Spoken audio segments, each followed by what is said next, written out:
on en avait déjà parlé, mais deux nouveaux films d'animation Spider-Man sont actuellement en préparation. Vous connaissez les rumeurs, vous savez que Sony va continuer leur film Spider-Verse et surtout leur film d'animation. Peut-être abandonner le live action. Alors je pense pas que c'est sur quoi on se dirige, parce qu'il faut quand même se rappeler que Sony, pour garder les droits de Spider-Man, doit faire des films. C'est la même chose qu'avec Universal, c'est le même contrat plus ou moins. S'ils ne font plus de films Sony pendant 10 ans sur Spider-Man, eh ben ils vont perdre les droits. C'est d'ailleurs pour ça que, alors que Spider-Man 3 était sorti en 2007, on a eu en 2012, donc moins de 10 ans après, la sortie du coup de The Amazing Spider-Man. Et de toute façon, il y avait quand même Spider-Man 4 qui est en préparation, donc Sony a continué à se bouger le cul, parce que concrètement, s'ils ne sortent pas de film, eh ben, ils perdent les droits, tout simplement. Alors je sais pas si c'est 2012 ou 2014, je vais vérifier. The Amazing... Non, c'est bien 2012, et 2014 c'est le 2, ok, c'est bien ça. The Amazing Spider-Man 3, film 2017, il est pas sorti, c'est pareil. Mais concrètement, voilà, Sony veut continuer à faire des films Spider-Man, je vous ai déjà expliqué pourquoi et comment. Et les deux films actuellement en préparation du côté de Sony en animation, eh bien, auraient, entre guillemets, niqué. En tout cas, on saurait plus ou moins ce que le studio veut en faire. Et on voit que c'est pas les mêmes mecs qui travaillent derrière, hein, puisque le premier film serait tout simplement un film animé centré sur Spider-Woman. Alors je pense que quand on dit Spider-Woman, on parle de Spider-Gwen. C'est juste qu'on dit pas Spider-Gwen, puisque c'est pas son nom de super-héroïne. Quand tu t'appelles Gwen Stacy, avoir comme nom super-héroïne Spider-Gwen, bon bah c'est pas la meilleure idée du monde, donc son nom de super-héroïne, bien évidemment, c'est Spider-Woman. Pas logique. Mais concrètement, je pense que quand on parle d'un film animé sur Spider-Woman, on parle pas de Jessica Drew qui est enceinte dans le dernier film, je pense qu'on parle de ce personnage-là. Moi, personnellement, ça m'intéresserait d'avoir un film qui se passe dans le futur, genre après Beyond the Spider-Verse, avec la fille de Peter P. Parker, donc Mayday. J'ai vu une animation récemment d'un fan qui avait fait du coup une animation où Mayday était devenu adulte et prenait la place de son père, et c'était putain de trop stylé. Voilà, donc je veux un film sur Mayday, j'aimerais bien un film sur Mayday, et si le mec qui a fait cette animation, je le retrouve, je vous le mettrai en commentaire parce que c'était juste trop bien. Mais concrètement, le film Spider-Man sur Spider-Woman sera probablement sur Gwen Stacy. Je suis en soi content parce que bon, bah, c'est un personnage que j'aime beaucoup, c'est une de mes versions Spider-Man préférées. Pas ma version préférée, ma version préférée ça restera cette magnifique Silk. Mais j'ai un problème avec ça, c'est que on a un peu tout raconté concernant Gwen. En tout cas concernant cette version-là de Gwen. Parce que avec Spider-Man 2, enfin avec Spider-Man Into the Spider-Verse plutôt, et avec Spider-Man Across the Spider-Verse plus Beyond the Spider-Verse, concrètement le passé de Gwen on le connaît.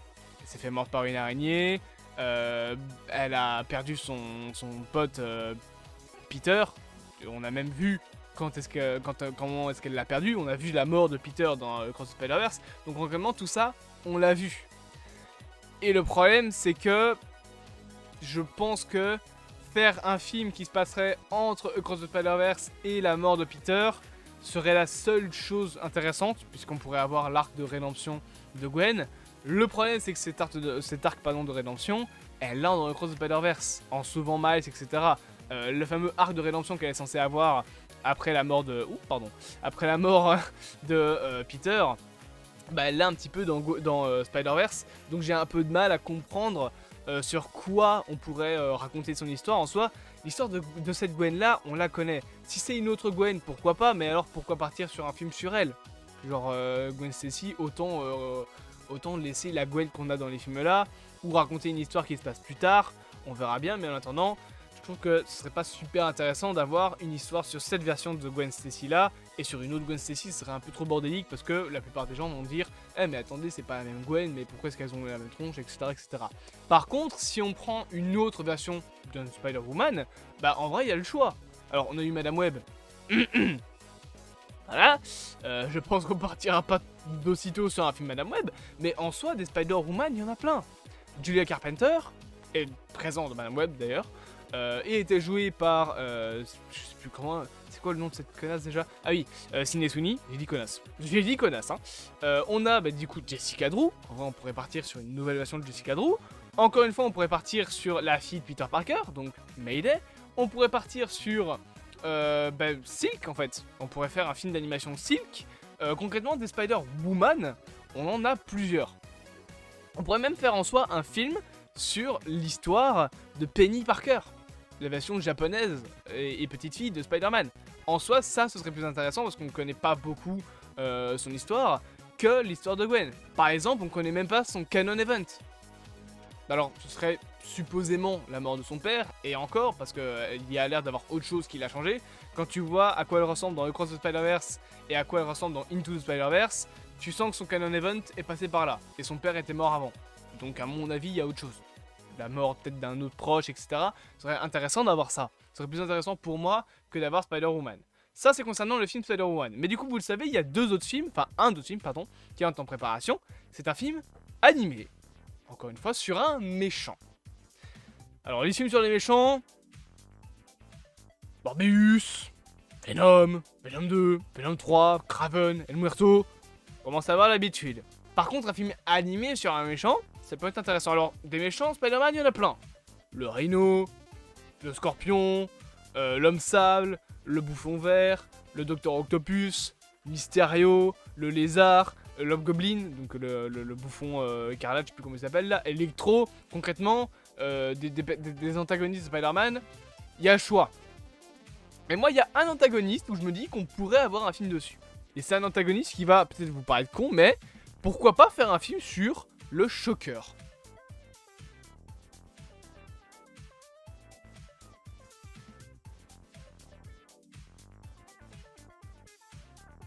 Je suis seul dans mon délire là. Le Shocker. Marrant, en vrai. Alors, je dis pas que ce serait un film qui servirait à grand chose, et à mon avis, faire un film animé sur un méchant, ce sera pas très utile. On va voir sur quel méchant. Mais je pense qu'en vrai ça peut être drôle à faire. Parce que clairement ce sera pas un film d'animation sur un personnage hyper puissant du genre un film d'animation, c'est pas la bonne image, je voulais mettre celle-là, sur Spot, ça me paraît complètement con, donc ça vous pouvez le retirer. Ça peut être pas, c'est pareil à mon avis pour Carnage, on n'aura pas un film sur Carnage. Taskmaster que vous voyez sur l'image, on n'aura pas un film sur lui parce que c'est pas un truc qui appartient à Spider-Man. Je pense pas qu'on pourrait avoir un film sur la seconde... sur le second Electro, donc c'est quoi, c'est Cassandra Price, je sais plus comment elle s'appelle, mais donc celle qui remplace Maxwell Dillon. À la limite, on pourrait avoir un film sur le rôdeur. Ça peut être marrant, enfin ça peut être cool à voir. Lié ou pas au film Cross the Spider-Verse, un film sur le rôdeur, ça peut être cool, Prowler en anglais. Mais en soi, le problème c'est que les méchants Spider-Man en animation, j'en vois pas beaucoup qui pourraient être adaptés. En tout cas, si on veut que ce soit lié à l'univers de Into the Spider-Verse. Si c'est pas lié à l'univers d'Into the Spider-Verse, déjà pourquoi ils le font pas en live?